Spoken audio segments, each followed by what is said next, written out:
Right, strap yourself in, fan, because I've got 3 bombshells fresh out of paradise, and the last one will leave you asking what on earth's going on behind the scenes at the Celtic.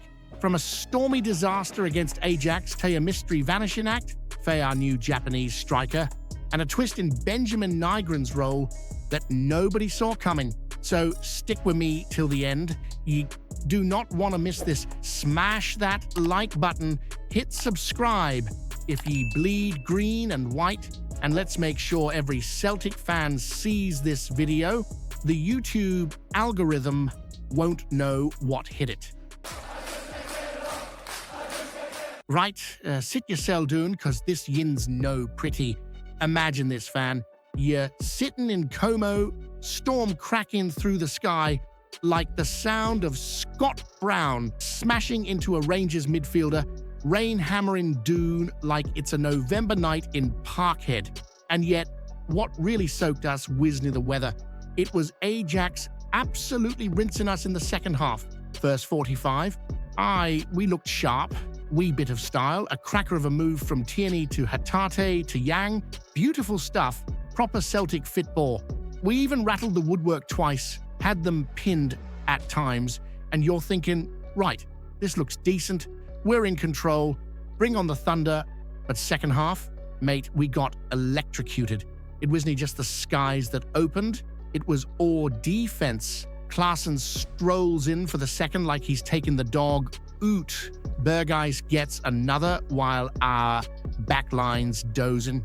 Then a teenager fan, Aaron Bauman, lashes one in from outside the box like he's prime Van Persie. Nay pressure on him, nay urgency, just let's fly. And then the fifth, a total capitulation. Listen, I'm no overreacting.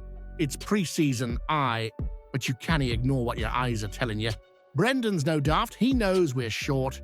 Wingers gone, injuries mounting, no enough depth. And if the board think this squad's ready for Europe, never mind keeping that league flag flying. In paradise, they're off their hides. The fans will know be patient if this continues, you know that. And let's be honest, if this performance happened against them lot in blue, we'd never hear the end of it.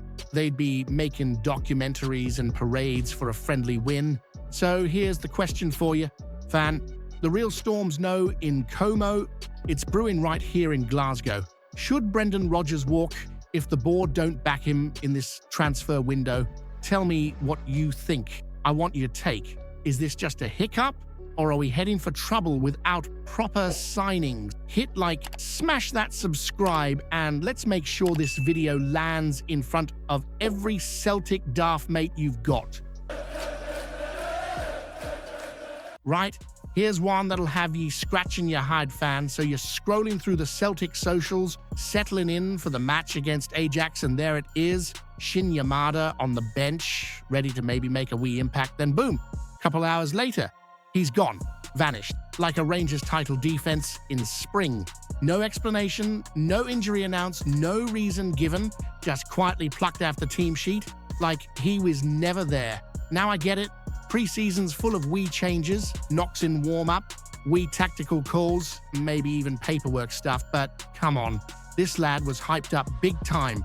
Brendan himself was buzzing, said Yamada's the type who's strong, intense, scores and assists, brings something different to our forward line, and we're desperate for that right now, especially with Kuhn and Palmer gone, Jota crocked, and no enough depth on the flanks. So what's the deal? Is it a niggle, a visa issue, or worse, is he no quite ready and Brendan's realized it already? Whatever it is, silence from the club's only going to make things look sketchier. We've been burned before with mystery disappearances. Remember when we were promised certain signing would light up paradise and they ended up in the B team with a long face? So here's what I need to ask you, fan, straight up. Is Shin Yamada actually ready to play for Celtic, or have we signed another project that'll vanish before he even kicks a competitive ball? Tell me in the comments, is this just a blip or the first red flag? Hit like, smash that subscribe, and let's make sure this video lands in front of every Celtic daft mate you've got.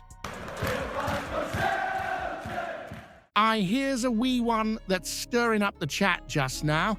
So we've got Benjamin Nygren in the door, Swedish lad, decent pre-season, shown a bit of spark, and with the front line looking thinner than a pint in a Govan boozer, the lad might actually start against St. Mirren. Imagine that.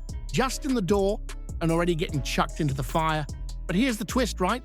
Peter Grant, proper Celtic man, says he's been watching Nygren and he's puzzled. Turns out the boy's been getting used as a third midfielder in pre-season. Midfielder, no out wide, no up top, but sitting deeper.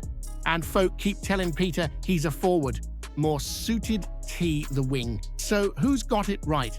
Brendan, the scouts? Or are we just shoehorning talent wherever there's a hole and hoping for the best? Now look, Nygren can play out wide, did it at Nordsjælland, played most of his games on the right, scored goals, set them up too.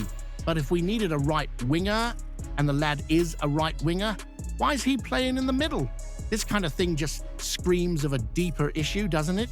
Kuhn's gone, Yang could be following, Jota's nowhere near fit, and we're stuck trying to figure out where Nygren fits in because the rest of the jigsaw's a mess. So here's the £1 million question for you, fan, and I mean this seriously.